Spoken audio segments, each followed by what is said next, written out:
Hey, this is Philgamesh. So I'm not immune to this bug that's been going around with everybody showing their top 50 comic books in their collection. So I'm going to do the same. Um, these aren't necessarily my most valuable comics. They're just the ones that mean the most to me. Although I think the I think my most valuable comics are in here, but a lot of them aren't that valuable. They just have meaning to me. Like this first one here, for example, a coverless copy of Transformers #1. This book has been with me since I was a little kid.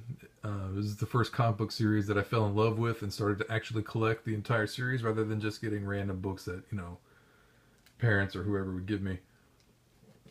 Fortunately, I have upgraded, so that counts as one book. There's another one. I've had this book since I was a kid as well, Crisis Number 8, and this book blew my mind when I was a kid and realized that superheroes could die sometimes. I found it kind of freaky, but I've upgraded that as well, so that also counts as one. So those are the first two books. Moving on, these are kind of more or less in order from different phases of my collecting. So this is, well, Spawn #1, obviously. It's autographed by Todd McFarlane. Kind of see his autograph there. I met him at a convention when I was like 17, maybe. This is from when I first started collecting comics. When I first got a pull list, I was around 14 or 15 when I did that. 15 probably, maybe 16. But anyway, shortly after the comic book crash, I started getting more into indie books, so a lot of these have meaning for me, like THB #1. I love that series. Love Paul Pope. Thieves and Kings #1. Thought that was a great series. This one freaked me out too. It's Hepcats #11. If you don't know what it is, don't look it up on an empty stomach. That's all I gotta say. It's disturbing stuff. This is probably one of the first back issues that I ever picked up when I first started collecting. Marvel Comics Presents #72. This is my first exposure to Barry Windsor Smith, and I loved his stuff. The 1990s Ghost Rider #1. Fell in love with that character. This is one of the books that really got me into like just collecting superhero comics in general. I loved The Rocketeer when I was a kid, so Star Slayer #2. This is an upgrade. My original copy is around here somewhere, but this is just a second copy that I got more recently.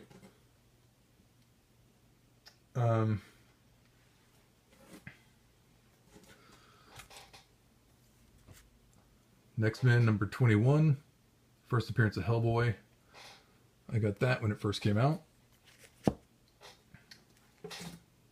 And we got Harbinger #1. I remember when I first got into Valiant, it was my first real exposure to stuff beyond Marvel and DC. And I really fell in love with that universe.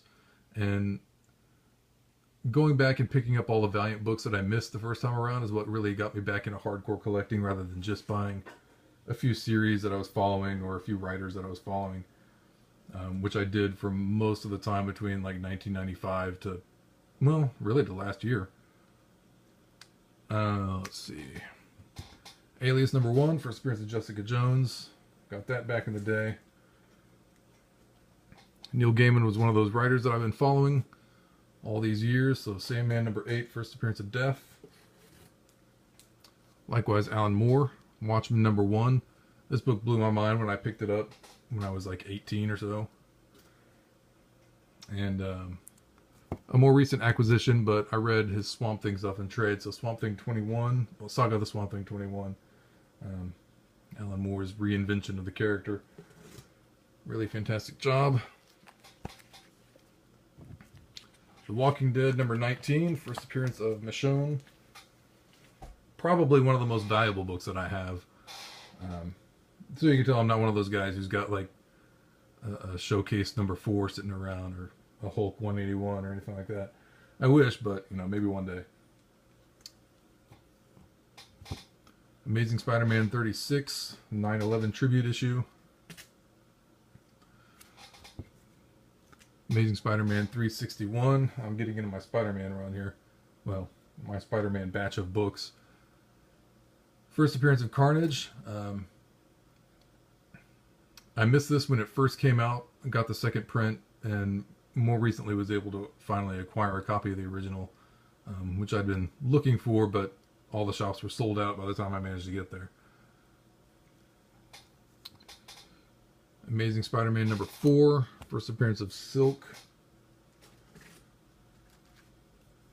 Ultimate Fallout number 4, first Miles Morales. Glad to have this book. Got nothing but potential. Potential for growth.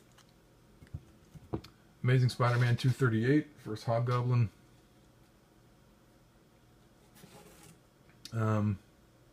Probably the second best first appearance of a Spider-Man villain that I own. Well, depending on what you think of the next character, whether she's a villain or not. Amazing Spider-Man 194. Beautiful copy. And my last Spider-Man book, and one of the 2 slabs that I own, Amazing Spider-Man number 300. Very happy to have that.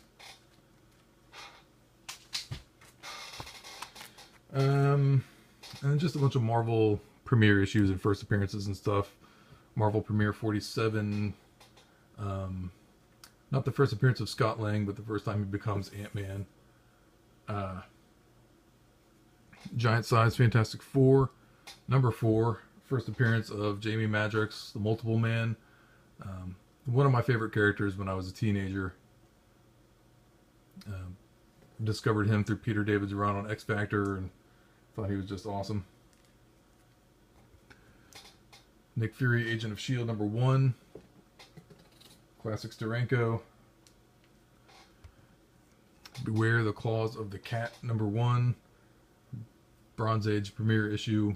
First appearance of, what's her name? Pam Grier, who becomes Tigra. The Man Called Nova number 1. First appearance of Nova, Richard Rider. The Eternals number 1. First appearance of a bunch of Eternals characters.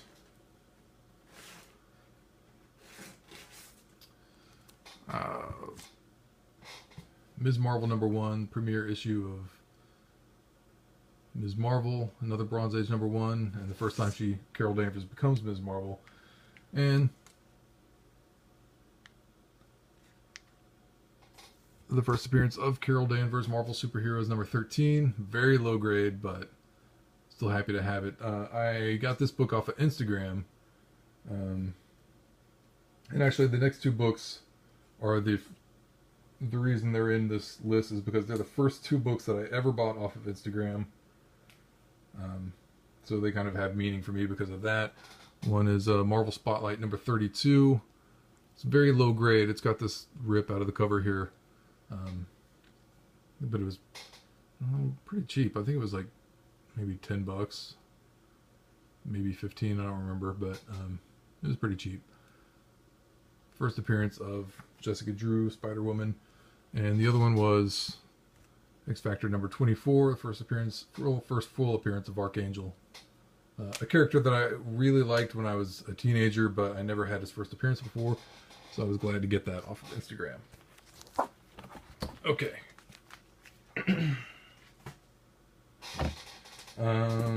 Just another random book. Well, not random, but Avengers Annual number 10. First appearance of Rogue, another X-Men character that I always really liked when I was a teenager. And might as well pair that with Uncanny X-Men number 266.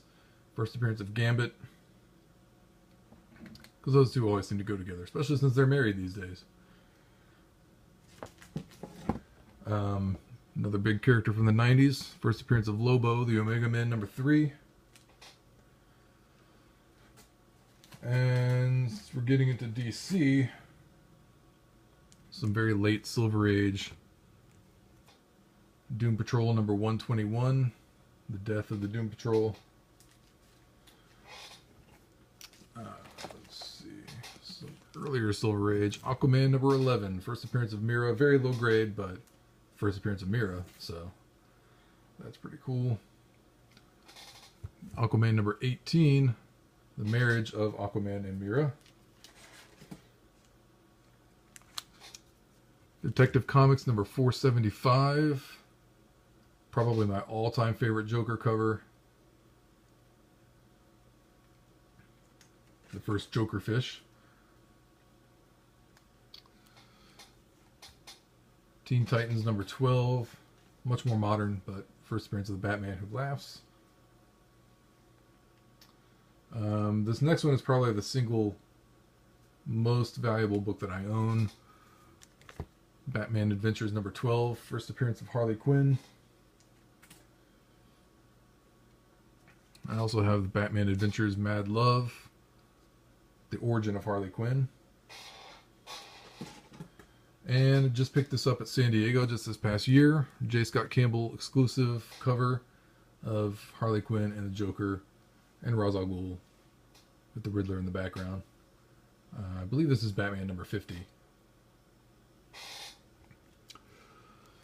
Okay. We're in the home stretch here.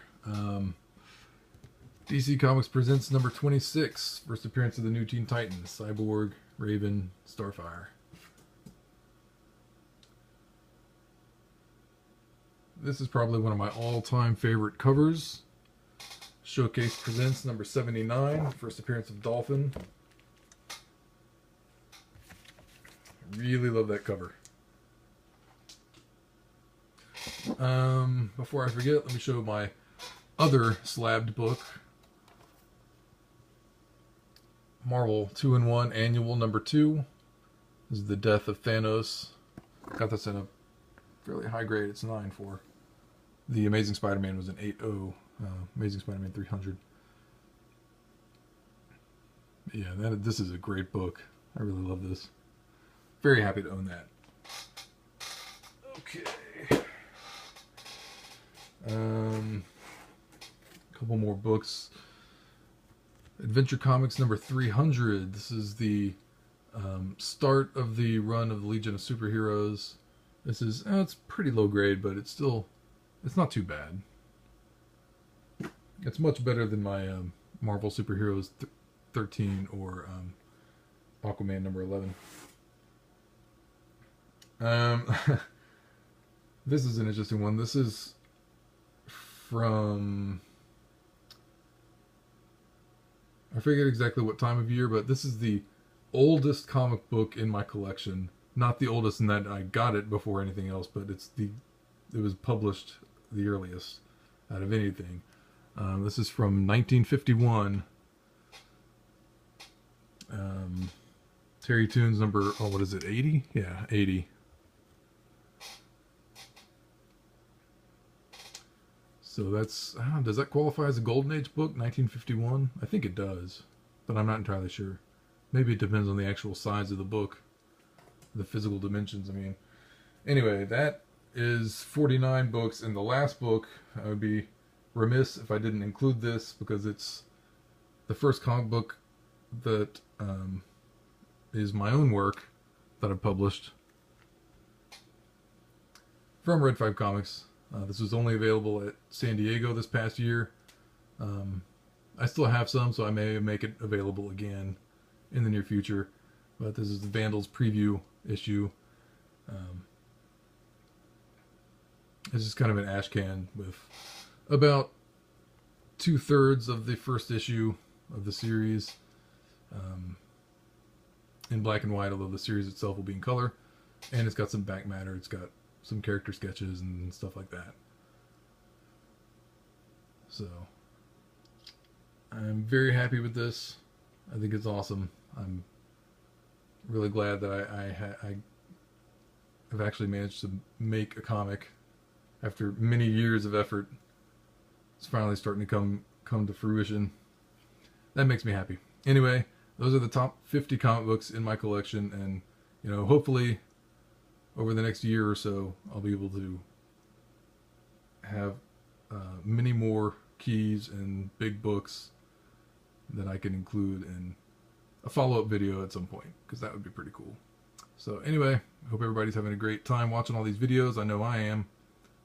So y'all take it easy. I'll see you next time.